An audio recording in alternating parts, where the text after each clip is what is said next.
Hello, everybody. Over the last few weeks, there's been a lot of talk about deadlines we're facing on jobs and taxes and investments. But with so much noise and so many opinions flying around, it can be easy to lose sight of what this debate is really about. It's not about which political party comes out on top or who wins or loses in Washington. It's about making smart decisions that will have a real impact on your lives and the lives of Americans all across the country. Right now, middle-class tax cuts are set to expire at the end of the year. Time's running out. And there are two things that can happen. First, if Congress does nothing, every family in America will see their income taxes automatically go up on January 1st. A typical middle-class family of four would get a $2,200 tax hike. That would be bad for families, it'd be bad for businesses, and it would drag down our entire economy.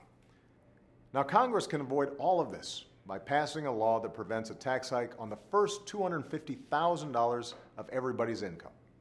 That means 98% of Americans and 97% of small businesses wouldn't see their income taxes go up by a single dime.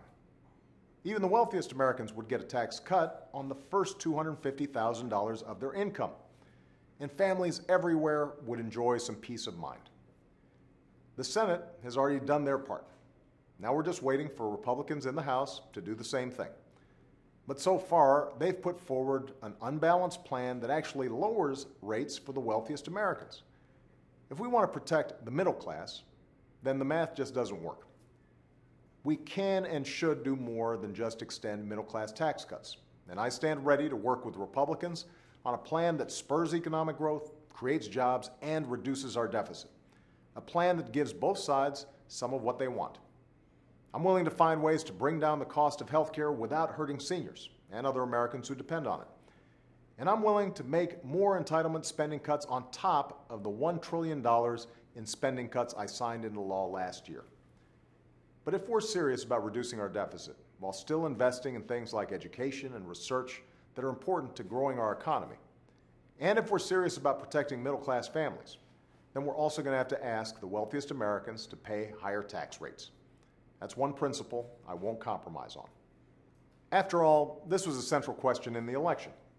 A clear majority of Americans, Democrats, Republicans, and independents, agreed with a balanced approach that asks something from everyone, but a little more from those who can afford it the most. It's the only way to put our economy on a sustainable path without asking even more from the middle class.